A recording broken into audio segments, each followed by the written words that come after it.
Agora eu quero te fazer duas perguntas. A primeira, você sabe o que é um pecado de estimação? E a segunda, se você sabe, tem discernimento de qual é o seu? Hoje no Colo do Pai eu vou te provar que o seu pecado de estimação não é aquele que você imaginou. Fique comigo que eu vou te mostrar o que a palavra de Deus fala sobre isso.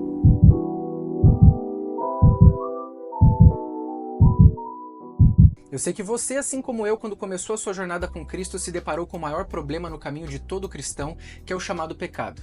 Desde a antiguidade, no Gênesis, com Adão e Eva, até os dias de hoje, todo ser humano é, por natureza, inclinado ao pecado e antagônico aos valores e princípios estabelecidos por Deus.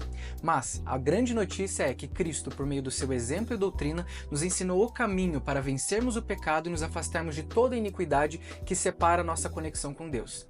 Para entendermos mais isso, eu quero te convidar a refletir comigo na passagem que se encontra no livro de Provérbios, no capítulo 16, nos versículos 20 e 21, que diz: "Quem examina cada questão com cuidado prospera, e feliz é aquele que confia no Senhor.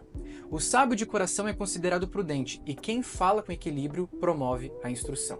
Eu quero frisar o termo que a passagem diz aqui sobre feliz é aquele que confia no Senhor, porque a confiança bíblica aqui demonstrada, na verdade, significa fé. E no começo desse vídeo eu te fiz uma pergunta: você sabe qual é o seu pecado de estimação, aquele pecado que você tem mais dificuldade de conseguir dominar? Certamente você deve ter pensado em muitas coisas diferentes, mas eu quero te comprovar por meio de alguns contextos bíblicos aqui que este pecado que você possui, bem como toda a humanidade possui, é na realidade outro, que é nada mais nada menos do que a incredulidade. A incredulidade é o pecado que, enraizado no coração, gera mais outros tipos de pecado na vida de todas as pessoas. E para entendermos isso, eu te convido a refletir comigo no princípio de tudo, no livro de Gênesis, no capítulo 3, no pecado original cometido por Adão e Eva. Na passagem de Gênesis, no capítulo 3, Eva foi tentada pela serpente, que semeou em seu coração a incredulidade, porque Deus disse para os dois que se eles comessem do fruto da árvore do conhecimento do bem e do mal, eles morreriam. Mas a serpente diz: "Certamente vocês não morrerão, e serão como Deus, conhecedores do bem e do mal." Então, aqui, vários pecados se desenrolaram por conta do pecado da incredulidade. O primeiro pecado foi a rebeldia. Então eles se rebelaram contra Deus, desobedecendo uma ordem do Senhor. O segundo foi uma questão voltada à glutonaria, tendo em vista que eles poderiam ter comido qualquer outro tipo de fruto que Deus tinha colocado em abundância no Jardim do Éden, eles escolheram aquele justamente porque a aparência era de muito saborosa, né? E ali eles tiveram aquele desejo de consumir aquele fruto. Então o pecado da glutonaria também estava inserido dentro desse contexto. Na sequência, o mesmo pecado que Satanás teve, que o fez cair do céu, que é o pecado de querer ser como Deus. Então ele semeou esse mesmo pecado a partir do momento que ele semeou a incredulidade no coração de Adão e Eva. E nisso, né, toda a humanidade se desenrolou numa desobediência contínua, perdendo aquela essência divina que Deus tinha entregado a eles dois, e se afastando por natureza de uma comunhão íntima com Deus, fazendo com que todas as pessoas estivessem numa inclinação ao pecado. Mas para continuarmos aqui em Gênesis no capítulo 16, gosto muito de mencionar essa passagem, Abraão e Sara foram prometidos da parte de Deus de terem um filho. Só que na realidade, por conta da idade avançada que eles tinham, eles duvidaram de que Deus iria abençoá-los com essa criança. Então eles tentaram fazer as coisas do jeito deles. Então Sara foi lá, pegou a sua serva Agar para que tivesse relação com Abraão e ali eles tivessem um filho. Mas na realidade, Deus ele não precisa de ajuda para absolutamente nada e não precisa de ninguém para fazer aquilo que ele prometeu.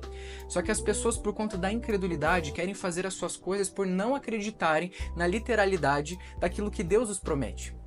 Na sequência aqui nós temos uma passagem no Novo Testamento, em Mateus no capítulo 8, no versículo 26, onde os discípulos que estavam dentro de um barco com Jesus, no qual Jesus se encontrava dormindo, eles se encontraram desesperados por conta de um possível naufrágio, tendo em vista a forte tempestade que acontecia naquele local.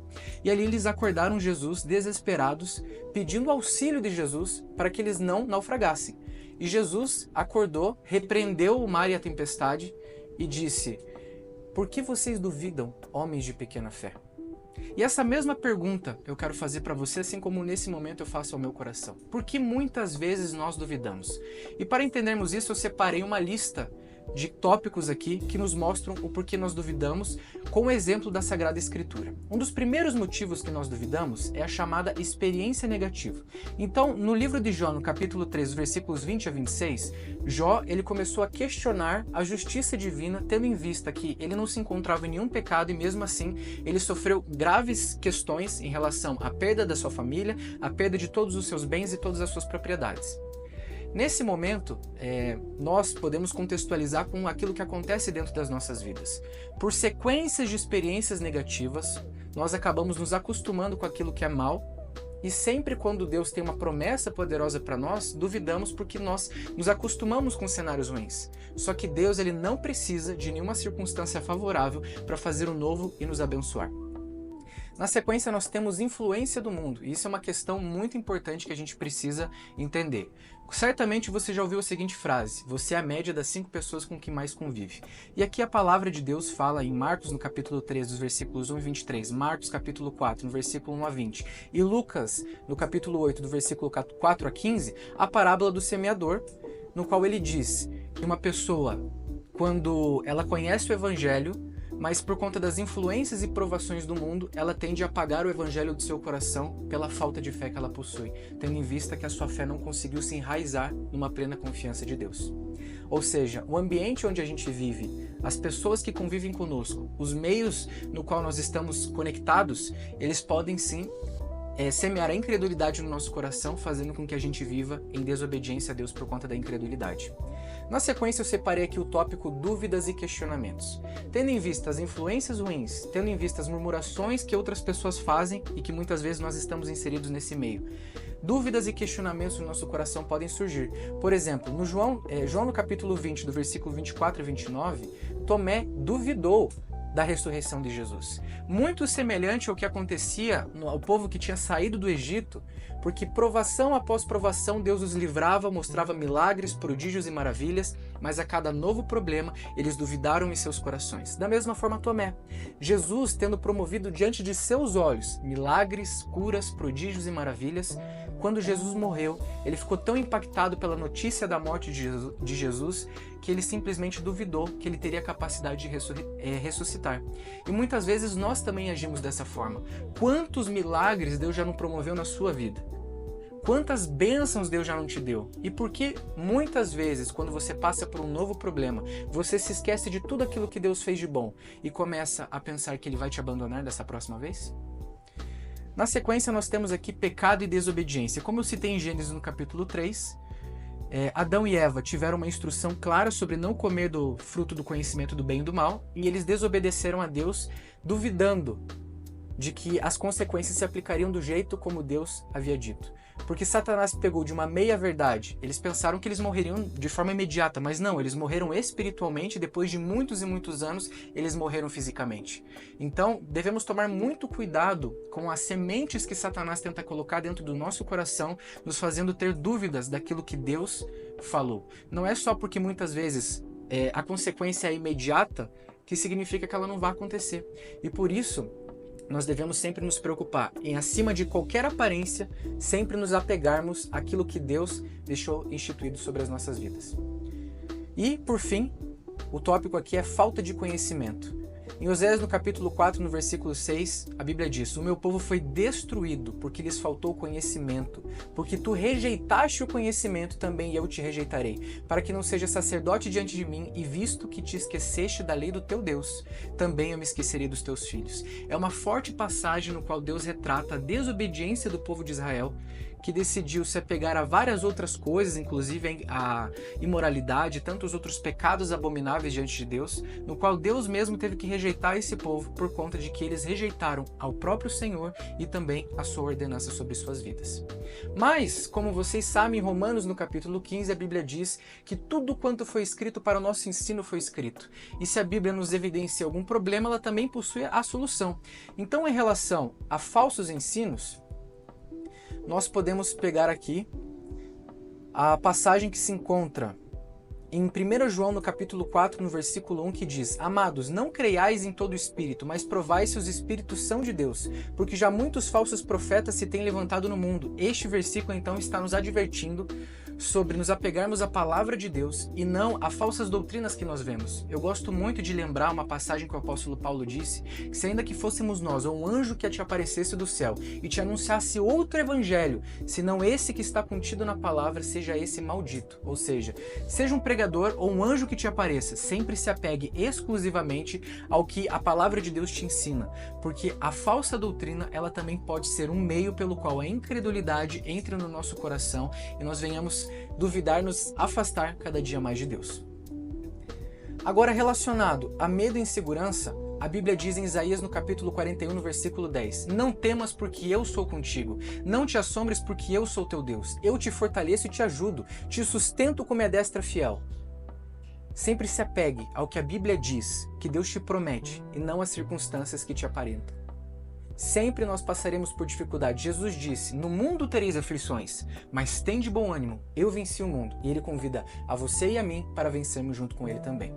Sobre o pecado e desobediência, em 1 João no capítulo 1 diz, e no versículo 9 fala, se confessarmos os nossos pecados, Ele é fiel e justo para nos perdoar os pecados e nos purificar de toda injustiça. Então, eventualmente nós pecaremos, mas desde que o nosso coração se entristeça por conta desse pecado que é natural da nossa inclinação humana, nós devemos nos apegar ao que a palavra de Deus diz, que nós temos um sacerdote que intercede por nós, que é nosso Senhor Jesus Cristo, está à destra do Pai, para ser o nosso advogado, a fim de que sejamos justificados diante dos nossos pecados.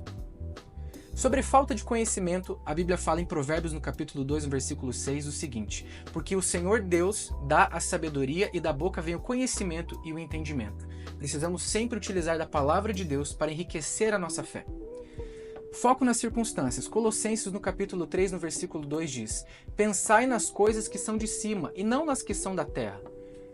Nisso, nós tiraremos todo o nosso foco dos problemas nos quais nós nos encontramos e olharemos para Cristo. E lembrando de uma outra passagem muito semelhante àquela que eu li sobre os discípulos quase naufragarem naquele barco com Jesus, teve um outro momento em que isso aconteceu no qual Jesus, ele esteve caminhando sobre as águas. Pedro, num voto de fé, ele disse, se é tu mesmo, me deixe ir contigo caminhando sobre as águas. Ele foi. Mas num determinado momento, ele começou a olhar para a tempestade forte, para os trovões, para o mar agitado. E ele começou a perder a sua fé e começou a sucumbir e a cair naquele mar. Jesus então segurou pela mão, ele perguntou, por que duvidaste, homem de pequena fé? E esta mesma pergunta eu deixo de reflexão para o seu coração. Por que, depois de tantos milagres que Deus já promoveu na sua vida, depois de tantos exemplos bíblicos daquilo que Ele pode fazer, por que você duvida diante de um novo acontecimento difícil, diante de uma nova dificuldade? E se essa palavra tocou no seu coração e você reconhece que precisa aumentar a sua fé, eu quero te convidar a fazer uma oração breve aqui comigo. Senhor nosso Deus, pedimos que o Senhor venha nos aumentar a nossa fé, para que jamais venhamos desagradá-lo, porque a Tua Sagrada Escritura diz que sem fé é impossível agradar a Deus. Que o Senhor nos ajude a vivermos uma vida abundante, conforme o Senhor nos prometeu na Tua Sagrada Escritura. E nos ajude a vivermos o melhor daquilo que o Senhor tem para as nossas vidas, com uma vida preenchida de fé e confiança na Sua Palavra e no Seu caráter, no santo nome de Jesus. Amém. E se essa passagem tocou no seu coração, eu peço que você possa, por gentileza, compartilhar um testemunho conosco aqui nos comentários desse vídeo, curtir este vídeo e também compartilhar o link para outras pessoas que você entende que também precisam aumentar a sua fé. Eu agradeço pela sua presença e te vejo novamente amanhã às 6h15 no Colo do Pai, que é o melhor lugar para você começar o seu dia. Fique com Deus e um forte abraço.